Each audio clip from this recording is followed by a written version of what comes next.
células que la originaron, como es el caso de la amilasa pancreática, la lipasa pancreática y el pepsinógeno. Las enzimas celulares son de acción intracelular. Son todas las enzimas que tienen lugar de acción dentro de la misma célula que la sintetiza. Y podemos citar algunos ejemplos. Nuestra glutamato oxaloacetato transaminasa, la glutamato piruvato transaminasa, la fosfatasa alcalina, que es la ALP, la lactato deshidrogenasa y la creatin fosfoquinasa. Son ejemplos de enzimas muy utilizadas durante el diagnóstico clínico.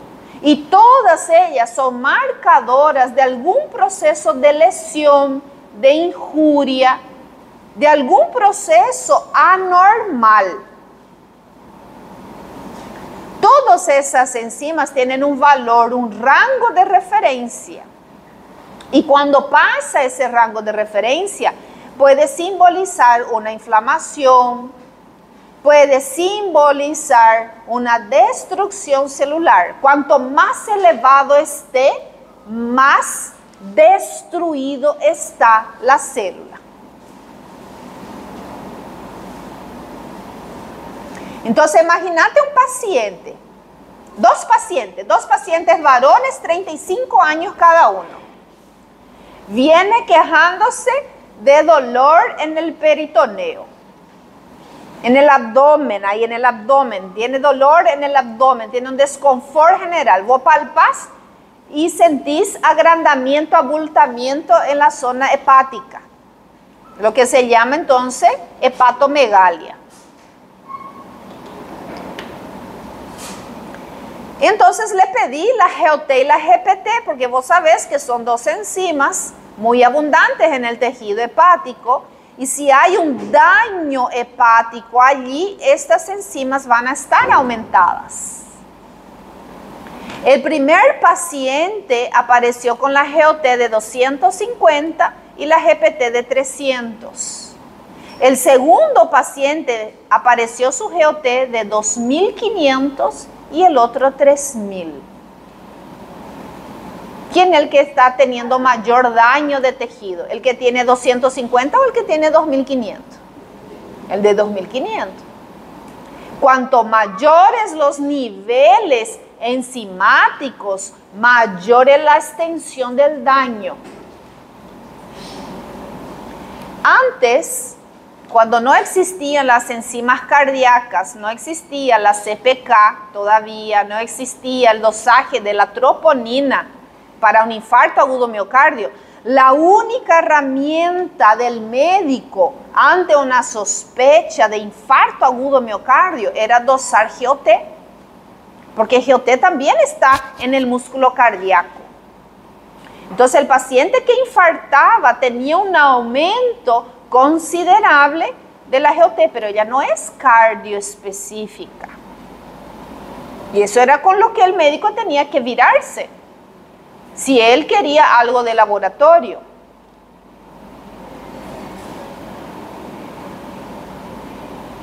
Después aparecieron las creatinquinasa y aparecieron las isoformas cardioespecíficas llamados de MB, como vimos hace rato, ¿verdad?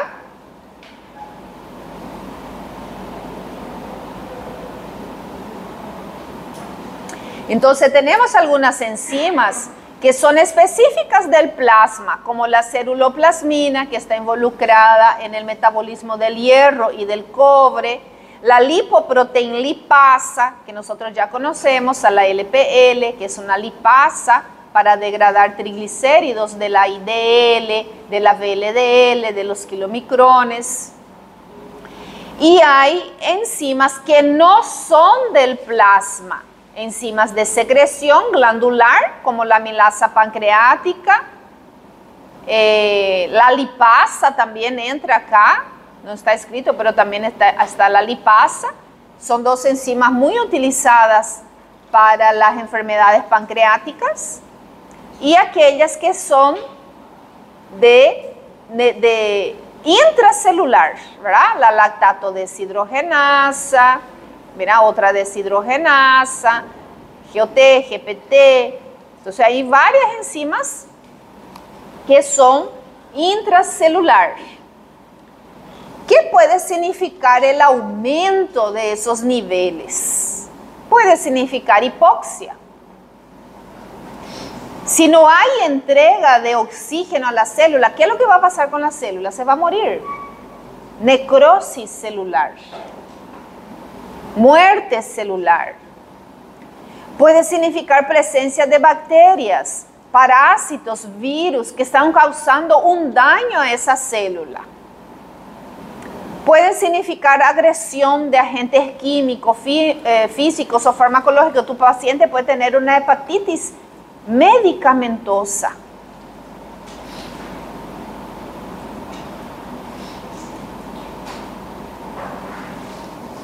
Puede significar mecanismos inmunitarios, agresión de células, ¿verdad? Del propio sistema inmune que está atacando ese tejido y está destruyendo ese tejido, y por eso esas enzimas están saliendo al plasma sanguíneo y estamos encontrando niveles aumentados de esa enzima. Niveles aumentados de enzimas están presentes en las enfermedades autoinmunes. Porque la enfermedad autoinmune causa destrucción de una célula, de una glándula.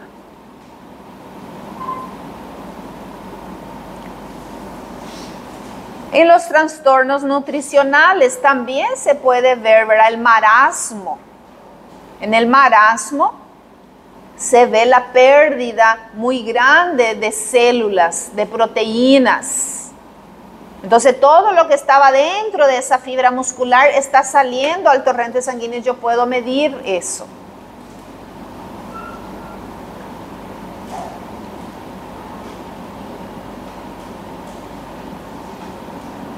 Factores que determinan la concentración y la actividad enzimática en suero. La liberación y la velocidad de la aparición de las enzimas en la circulación depende de su localización intracelular.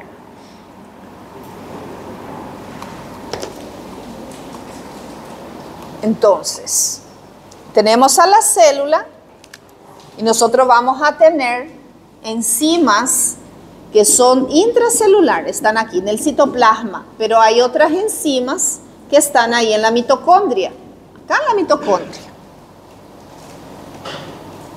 Si esta célula se daña, ¿qué es lo que va a aumentar primero en el plasma sanguíneo? ¿La de dentro de la célula o la que estaba dentro de la mitocondria? La que estaba dentro de la célula. Lo que está aquí va a salir primero. Entonces, un aumento de la permeabilidad de membrana, esto está saliendo. Esa célula está inflamada. Una célula inflamada no va a liberar lo que estaba aquí dentro de la mitocondria. Pero una célula que ha muerto, se ha destruido, va a salir esto y va a salir esto. La GOT es mucho más abundante dentro de la mitocondria. Ella está aquí también, pero es mucho más abundante aquí. La GPT es de citoplasma. Entonces, si hay una injuria tisular, hay aumento de GPT. Pero si hay destrucción celular, va a haber aumento de GOT, porque va a salir no solo la que está en el citoplasma, sino lo mucho que hay dentro de esta mitocondria. Entonces, depende de la localización de la enzima y dónde ella tiene más en el citoplasma, más en la mitocondria, más en el aparato de Golgi, más dentro del lisosoma, va a depender de la localización. Entonces, eso está diciendo ahí.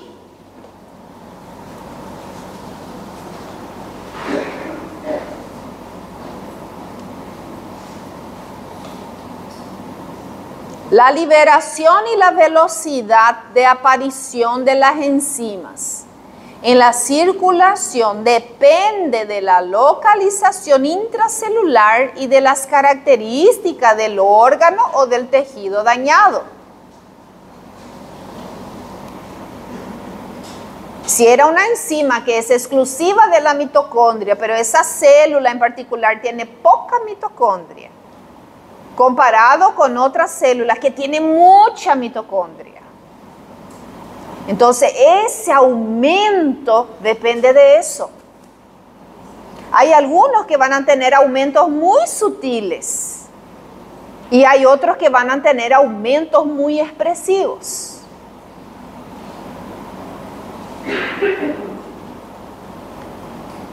La aparición o aumento en el suero de las enzimas del citosol refleja solo un daño de la membrana,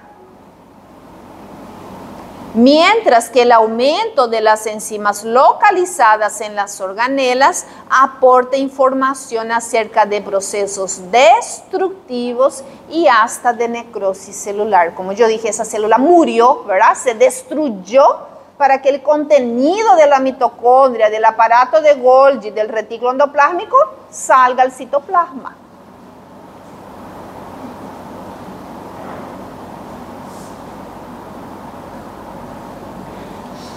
Y acá tenemos, por ejemplo, a las lactato deshidrogenasa. Mira cuántos tipos de lactato deshidrogenasa hay. 5. Hay una lactato deshidrogenasa que es del miocardio, del eritrocito, del riñón, del páncreas, en los leucocitos, en el músculo esquelético, del hígado. Pero cuando yo pido lactato deshidrogenasa en la sangre, yo estoy midiendo las 5. Yo no estoy midiendo específicamente la 1, la 2 o la 3. Yo estoy midiendo todo, no sé quién es.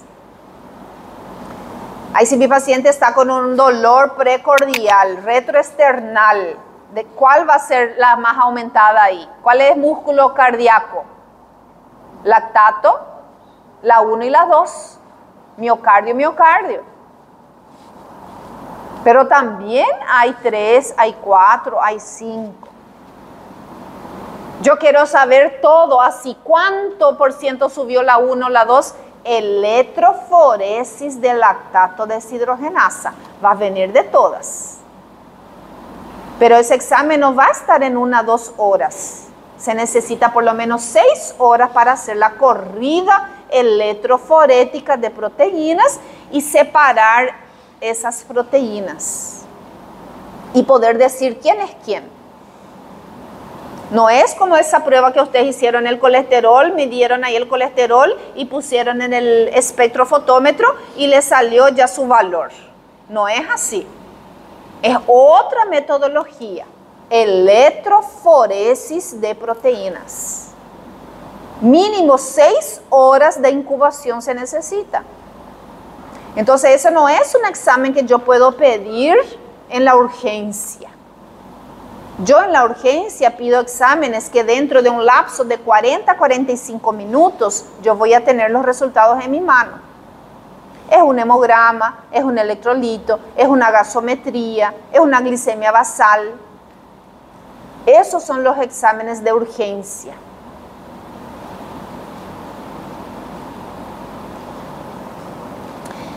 ¿Recuerdan las 3 isocimas de las CPKs? Cerebro, corazón y músculo esquelético.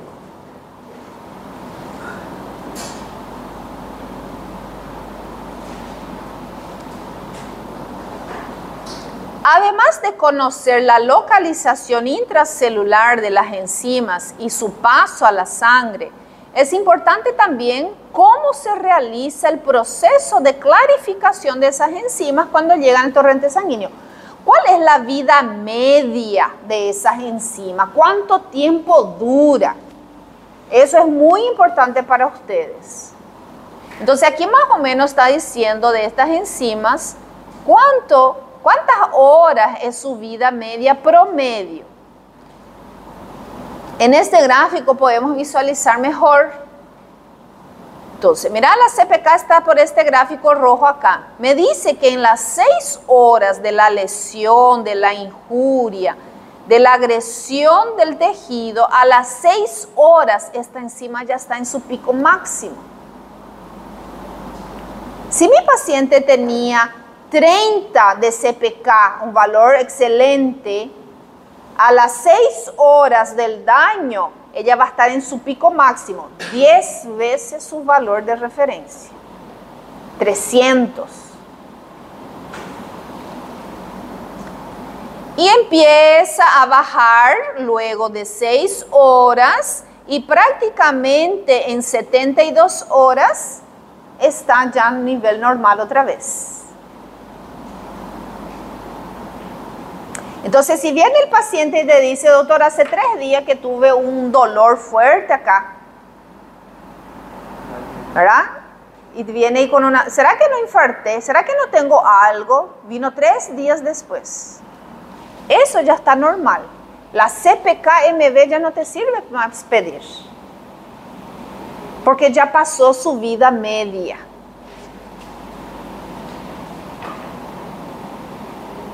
Pero ¿quién puedo pedir después de 3 días? La lactato deshidrogenasa. Que ella va a estar elevada de una forma interesante todavía a los 3 días. Y a los 10 días está normalizada.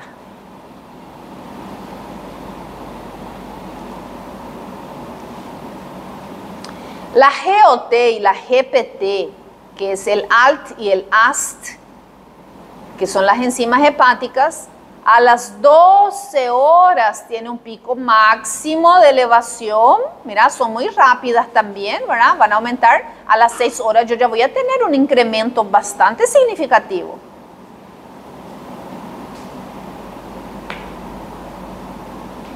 Aquí yo ya voy a tener una elevación de 5 o 6 veces el valor de referencia. Aquí yo tengo un pico máximo que es 10 veces el valor de referencia.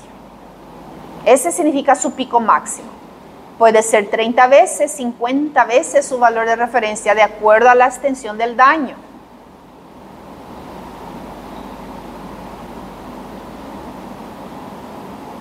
Y luego de las 12 horas comienza a bajar y a los 3 días está prácticamente normal de nuevo.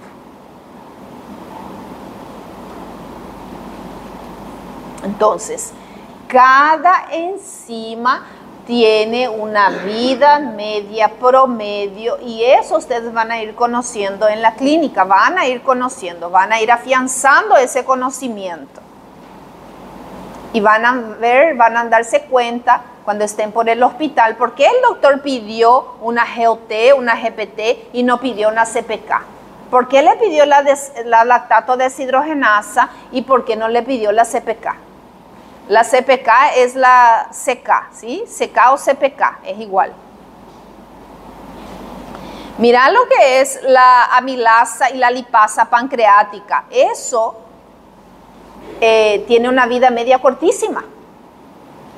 Tu paciente con 2-3 horas de dolor, que llegó ahí con un dolor, con la sospecha de la pancreatitis, ese es el momento donde sus enzimas van a estar altísimas.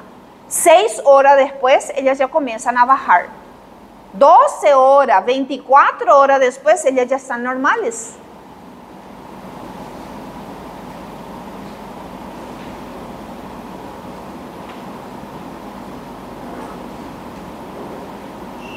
Entonces ahí hay una tablita que habla sobre esas enzimas, ¿verdad? Menciona otra vez porque es importante la creatina fosfoquinasa en el infarto agudo miocardio, la isocima MB, aumentos moderados, donde voy a ver miopatía, distrofia muscular, también en una ACV, la lactato deshidrogenasa en un infarto de miocardio, en las hepatitis virósicas o víricas también va a haber un aumento importante. Hoy en día se usa muchísimo aún la lactato deshidrogenasa en los pacientes que tienen anemia hemolítica, cuando el glóbulo rojo del paciente se destruye. La lactato deshidrogenasa es una enzima muy abundante dentro del glóbulo rojo. Y cuando ocurre la hemólisis, la destrucción del glóbulo rojo, esas enzimas van a salir al torrente sanguíneo. Y yo voy a medir aumento de bilirrubina, sobre todo la indirecta, aumento de la lactato deshidrogenasa y anemia, diagnóstico de anemia hemolítica. Algo está causando la destrucción de su hemácia. Puede ser un hemoparásito, puede ser una droga, un fármaco, puede ser el vaso inflamado o hiperactivo donde sus macrófagos están comiendo las hemácias. Puede ser algo autoinmune. Ahí van a ver otras pruebas bioquímicas que yo voy a pedir para descartar eso, ¿verdad? La GOT, infarto al miocardio, hepatitis, traumatismo, cirrosis, mononucleosis, hemólisis también. El GPT en el shock, hepatitis, cirrosis, mononucleosis, paciente con ictericia. La gamma GT en las hepatitis virósicas, sobre todo obstrucción biliar y hepatitis medicamentosa y la hepatitis alcohólica. La gamma GT, GGT, es algo bien parecido a la GPT y a la GOT, también es abundante en el hígado. Entonces, todo lo que sea, mira, de enfermedades hepáticas, mira la enfermedad alcohólica, el paciente alcohólico siempre va a tener su gamma GT aumentada. El paciente que toma un fármaco hepatoagresor, ¿verdad? Siempre tiene la gamma GT aumentada.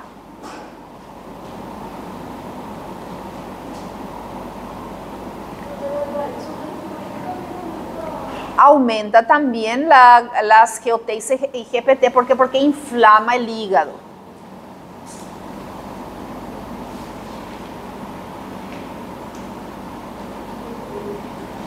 Entonces ahí hay algunas enzimas que te va mostrando, te va contando en qué nosotros podemos encontrar. Y eso ustedes pueden recortar, pueden pegar, pueden recortar o pueden hacer un cuadro para poner ahí en el cuaderno de ustedes para estudiar.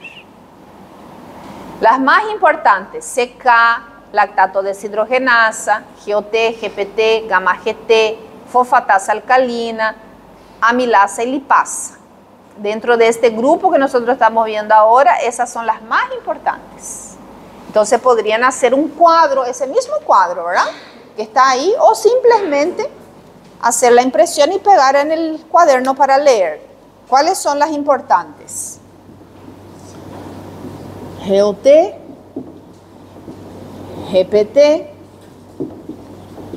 gamma GT, lactato deshidrogenasa, CK o CPK, que es la misma cosa, ALP, fosfatasa alcalina, amilasa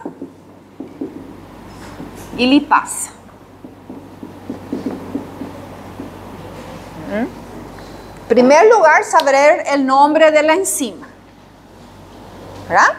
Glutamato, oxaloacetato, transaminasa, glutamato, piruvato, transaminasa. Saber el nombre de la enzima. Luego, saber en qué tipo de tejido ellas son más abundantes. Ellas son abundantes en lo cardíaco. Entonces, el aumento de estas enzimas me van a simbolizar daños en esos tejidos. Entonces, pueden armar un cuadro más o menos como está escrito ahí, para poder estudiar. Porque esto vamos a ver en nuestros casos clínicos.